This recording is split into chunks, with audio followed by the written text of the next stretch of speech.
Okay, I'm going to speak really plainly. Spiritual teacher and author Deepak Chopra has been caught up in the recently released Jeffrey Epstein files. I'm sure many of you are aware of that already. Media reporting has circulated email exchanges containing sexualized language, though, about cute girls, including the line, "God is a construct, cute girls are real." Chopra's denied criminal involvement and has said the tone reflected poor judgment. For many of us who would have followed his teachings for a long time, this seems like a massive fall from grace. Certainly a complete tumble off the pedestal. But perhaps what's even more confronting is it's challenging the trust that we place in those that we elevate. And that matters because this isn't really about one man. It's about what we do in the spiritual community. We elevate, we pedestal, we project purity, and then we're shocked when the human appears. Here's the uncomfortable truth. No one is above their shadow. No one. And when shadow is not acknowledged and consciously integrated, it doesn't disappear. Instead, it operates unconsciously out there within the world.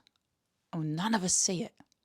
This isn't the mystical element to us. This is the very human element of us and how the brain works. And it's why, at the core of everything I teach, it's simple. I say, you are the only authority on your life because your soul has the answers. You can't see everybody else's perspective.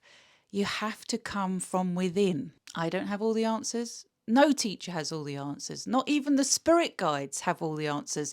And we shouldn't place our authority even in those who we deem to be exalted, like Jesus, Buddha, Muhammad. Even they asked us not to do that. Teachers such as them may have walked further down a road of experience than many of us ever get, but there's still, and were at their time and still are now, the teachers that exist now, integrating wounds and learning to live more consciously. And in that respect, teachers definitely have their place as guides. But none of us are unquestionable authority. No one outranks your inner knowing. Okay? We're human, all of us. We're subject to fear, subject to love, subject to ego. And when light and shadow blur, anyone is capable of falling from great heights. Now, that's not said to terrify you, but it should humble us all. The real danger, you see, isn't the darkness. It's believing we are beyond it or refusing to look at it. So this moment in society is a mirror. It's time to integrate. And if we are spiritual teachers out there, and we are building brands, guiding others, building missions, it's time to live consciously, to live authentically and openly. Trust those who acknowledge their weaknesses as well as their strengths, those who come from the heart. Let's balance head and heart, shadow and light together. Transparency over perfection, because perfection is not spiritual maturity. And many of us seem to think that spiritually awakened means perfect. No. What is mature is doing the integration, balancing the light and the dark within, balancing the masculine and feminine, balancing your fear with your love that you hold within your body, getting safe to be you in your body without being triggered into your shadow self. So let this moment not be about gossip. Let it become about grounding, awakening to discernment. Your authority stays with you. Your discernment is sacred.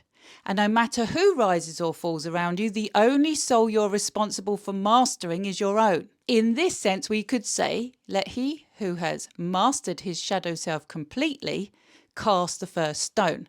Until then, time for us individually to go within. Because if we do not, the world will continue handing its power over to false gods. And we're not here to create idols.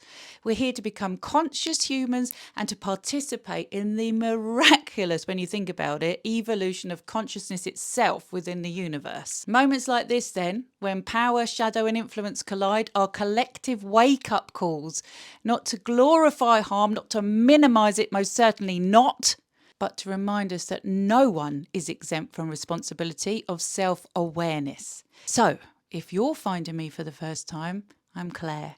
I help people find clarity, stability, meaning and purpose in their lives by exploring consciousness and looking through the lens of the soul so that they can experience inner peace and discover a life they can't lose.